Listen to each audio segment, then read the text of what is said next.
Hello दोस्तों, आप सभी का स्वागत है जीके विद सक्सेस चैनल पर। आज हम लोग स्टार्ट करने जा रहे हैं गौरव सर का करेंट अफेयर 2024 वार्षिकांक।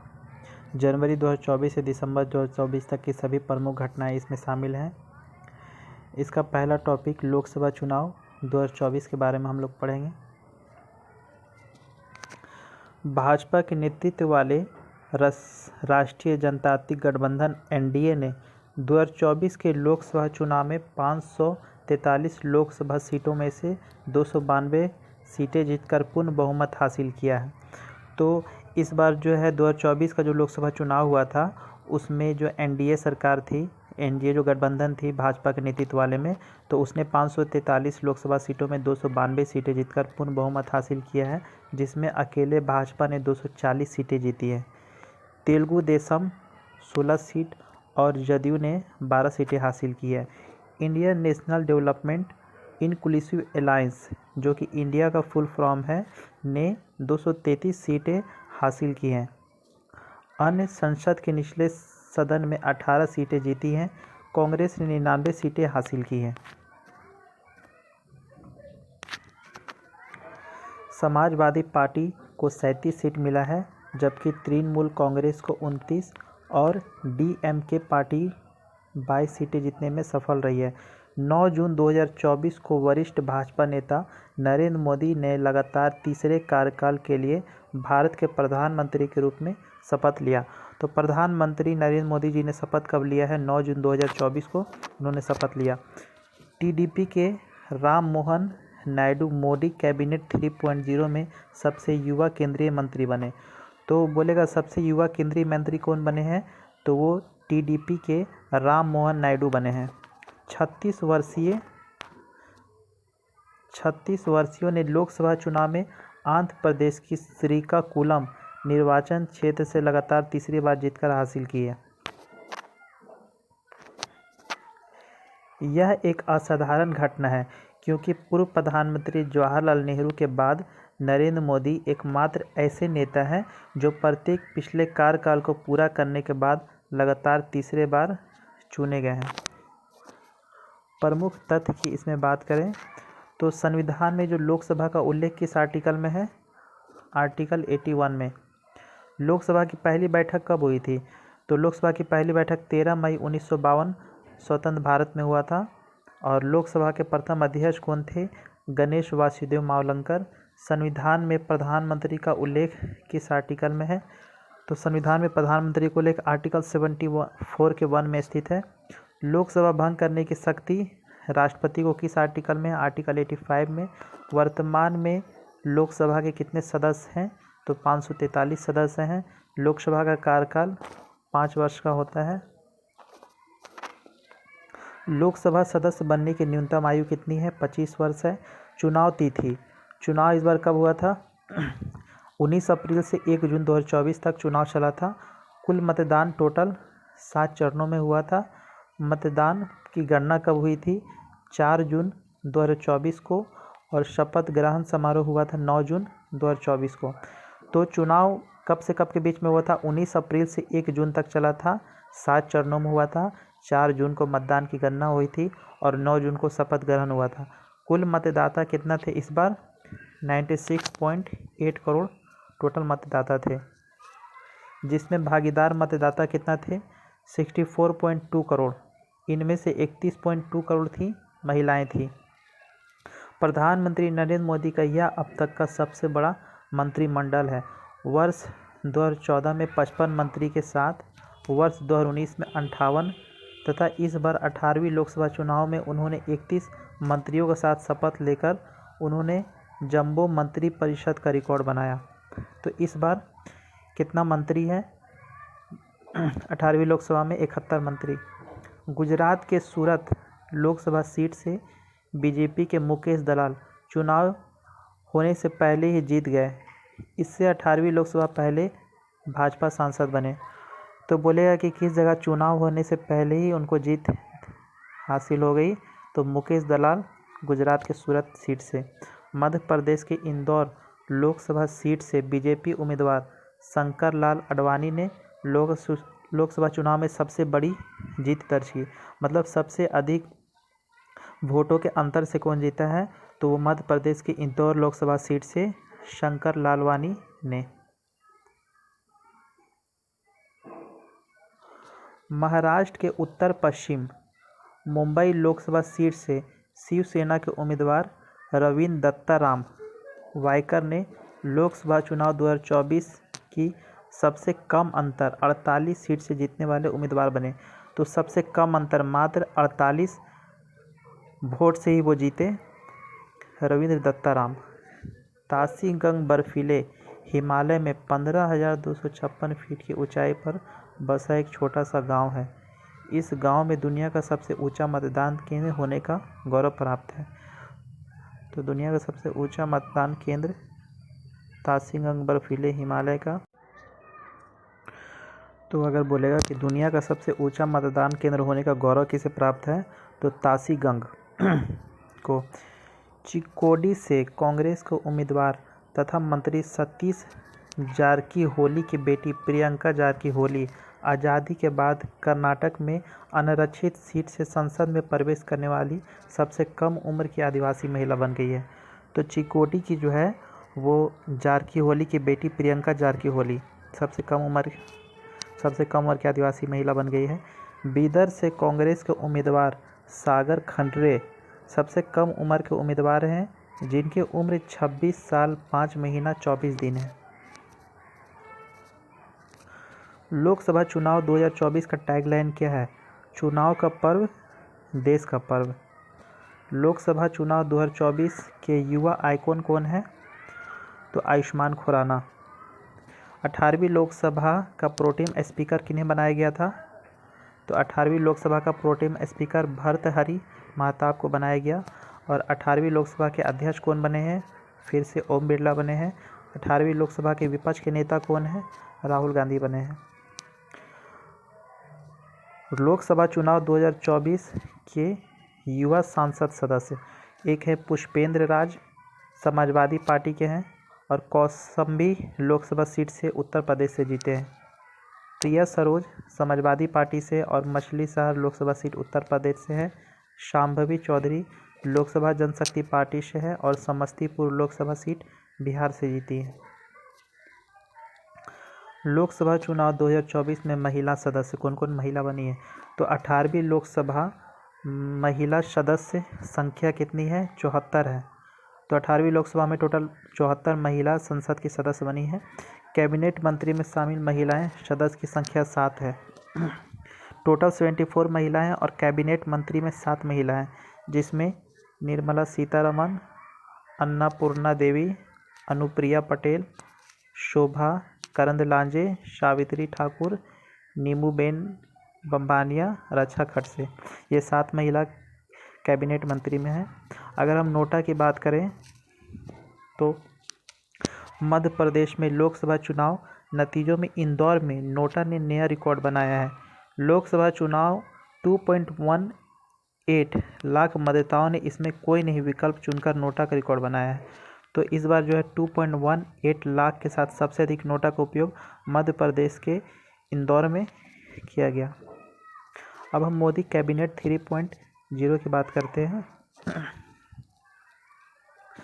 9 जून 2024 को नरेंद्र मोदी ने 3.0 ने 30 कैबिनेट मंत्री, 5 स्वतंत्र प्रभार वाले राज्य मंत्री, 36 राज्य मंत्री के साथ प्रधानमंत्री के शपथ लिया। पीएम मोदी की नई मंत्रिपरिषद में 72 सदस्य हैं और इसमें एनडीए के सहयोगी टीडीपी, जदयू, एलजेपी, शिवसेना तथा अन्य 11 मंत्री शामिल हैं। वही 10 जून 2024 को मंत्रालय का आवंटन किया गया। अब हम कुल मंत्रालय की अगर बात करते हैं तो नरेंद्र मोदी के प्रधानमंत्री का पेंशन मंत्रालय, परमाणु ऊर्जा, अंतरिक्ष विभाग बने हैं। राजनाथ सिंह वो रक्षा मंत्रालय उनको मिला है। अमित शाह गृह मंत्रालय मिला है। नितिन गडकरी सड़क परिवहन और राजमार्ग मंत्री बने हैं। जेपी नड्डा स्वास्थ्य मंत्रालय उनको मिला है। शिवराज सिंह चौहान की बात करें तो शिवराज सिंह चौहान कृषि मंत्री। निर्मला सीतारमण इन्हें वित्त मंत्रालय मिला है। एस जयशंकर, ये तो पहले भी विदेश मंत्रालय इनके पास था, भी विदेश मंत्रालय है। मनोहर लाल खट्टर, आवास और शहरी मामले तथा बिजली मंत्रालय। HD कुमार स्वामी, भारी उद्योग मंत्री और इस्पात मंत्री। पीयूष गोयल, वाणिज्य एवं उद्योग मंत्री बने हैं। धर्मेंद्र प्रधान, इन्हें शिक्षा मंत्रालय मिला है। जीतन राम मांझी, सूक्ष्म लघु और मध्यम उद्यम मंत्रालय मिला है। ललन सिंह, पंचायती राज, मत्स्य पालन, पशुपालन और डेयरी मंत्री बने हैं। सर्बानंद सोनोवाल, बंदरगाह, जहाज रानी एवं जलमार्ग मंत्रालय मिला है। वीरेंद्र कुमार, सामाजिक न्याय। राम मनोहर नायडू, विमान मंत्रालय मिला है। प्रहलाद जोशी, उपभोक्ता मामले के मंत्री बने हैं। जुएल ओराम, ये जनजातीय मामले के मंत्री बने हैं। गिरिराज सिंह, कपड़ा मंत्री बने हैं।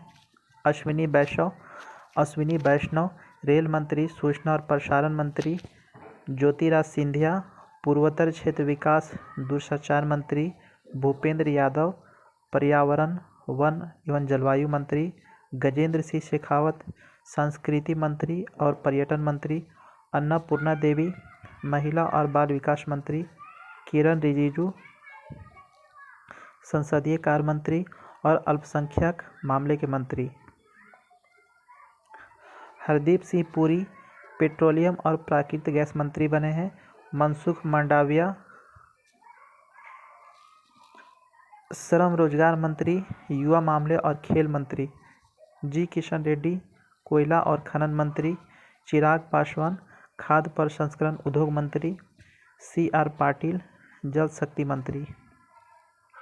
अगर हम राज्य मंत्री जिनको स्वतंत्र प्रभार मिला है तो राव इंद्रजीत सिंह, सांख्यिकी मंत्रालय, योजना मंत्रालय और संस्कृति मंत्रालय। डॉक्टर जितेंद्र सिंह, विज्ञान और प्रौद्योगिकी मंत्रालय, पृथ्वी विज्ञान मंत्रालय। अर्जुन राम मेघवाल, कानून और न्याय मंत्रालय, संसदीय कार्य मंत्रालय। जादव प्रताप राव, आयुष मंत्रालय, स्वास्थ्य और परिवार कल्याण मंत्रालय। जयंत चौधरी, कौशल विकास उद्यमिता मंत्रालय और शिक्षा मंत्रालय। राज्य मंत्री की हम बात करें तो जितिन प्रसाद, वाणिज्य और उद्योग, इलेक्ट्रॉनिक और सूचना प्रौद्योगिकी मंत्री मिले हैं। श्रीपद योसो नाइक, बिजली मंत्रालय।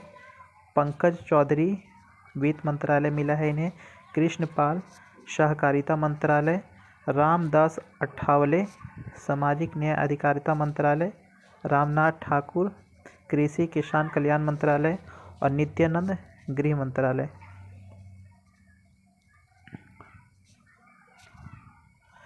अनुप्रिया पटेल, स्वास्थ्य परिवहन कल्याण और रसायन और उर्वरक। वी सोमता, जल शक्ति मंत्रालय, रेल मंत्रालय। चंद्रशेखर पेम्मा शानी, ग्रामीण विकास मंत्रालय, संचार मंत्रालय। SP सिंह बघेल, मत्स्य पालन, पशुपालन, डेयरी मंत्रालय और पंचायती राज मंत्रालय। शोभा करंदलाजे, सूक्ष्म लघु मध्यम उद्यम मंत्रालय। कृति वर्धन, पर्यावरण वन जलवायु परिवर्तन मंत्रालय और विदेश मंत्रालय। BL वर्मा, खाद्य और सार्वजनिक वितरण मंत्रालय, सामाजिक न्याय मंत्रालय। शांतनु ठाकुर, बंदरगाह, जहाज रानी जलमार्ग मंत्रालय। सुरेश गोपी, पेट्रोलियम और प्राकृतिक गैस मंत्रालय, पर्यटन मंत्रालय में राज्य मंत्री। L मुरुगन, सूचना और प्रसारण मंत्रालय, संसदीय मामलों का मंत्रालय। अजय टम्टा, सड़क परिवहन राजमार्ग मंत्री। बंदी संजय कुमार, गृह मंत्रालय मिला है इन्हें। कमलेश पासवान, ग्रामीण विकास मंत्रालय। भागीरथ चौधरी, कृषि और किसान कल्याण मंत्रालय। सतीश चंद्र दुबे, कोयला मंत्रालय और खान मंत्रालय। संजय सेठ, रक्षा मंत्रालय। रवनीत सिंह बिट्टू, खाद्य प्रसंस्करण उद्योग एवं रेल मंत्रालय। दुर्गा दास उइके, जनजाति मामलों में का मंत्रालय। रक्षा निगिल खड़से, युवा मामले और खेल मंत्रालय। सुकांता मजुमदार, शिक्षा मंत्रालय, पूर्वोत्तर क्षेत्र विकास मंत्रालय। सावित्री ठाकुर, महिला और बाल विकास मंत्रालय। तोखन साहू, आवास शहरी मामलों का मंत्रालय। राजभूषण चौधरी, जल शक्ति मंत्रालय। भूपति राजू श्रीनिवास वर्मा, भारी उद्योग इस्पात मंत्रालय। हर्ष मल्होत्रा, सड़क परिवहन राजमार्ग मंत्री। नीमूबेन जयंती बाई, उपभोक्ता मामले खाद्य सार्वजनिक मामला मंत्रालय। मुरलीधर मोहोल, सहकारिता मंत्रालय और नागरिक उड्डयन मंत्रालय। जॉर्ज कुरियन, अल्पसंख्यक मामला, मत्स्य पालन, पशुपालन, डेयरी पालन। पवित्रा, विदेश मंत्रालय, कपड़ा मंत्रालय। आम चुनाव 2024 का मतदान प्रतिशत। 6 जून 2024 को चुनाव आयोग ने कहा कि आम चुनाव 2024 में मतदान केंद्रों पर कुल 65.79% का मतदान दर्ज किया गया। तो टोटल कितना प्रतिशत मतदान हुआ इस बार? 65.7% मतदान हुआ। 2019 में रिकॉर्ड 67.40% मतदान हुआ। 2019 में 67.4% हुआ था और इस बार मतदान और घट गया प्रतिशत, 65.79% हुआ। लक्षद्वीप में अधिक 84.16% मतदान हुआ। उसके बाद असम में 81.56% और त्रिपुरा में 80.93%। तो सबसे अधिक प्रतिशत मतदान कहाँ हुआ? तो लक्षद्वीप में हुआ। बिहार में सबसे कम प्रतिशत 56.19% मतदान हुआ, 56.19%। और मिजोरम में 56.87% का मतदान हुआ, जबकि उत्तर प्रदेश में 56.92%।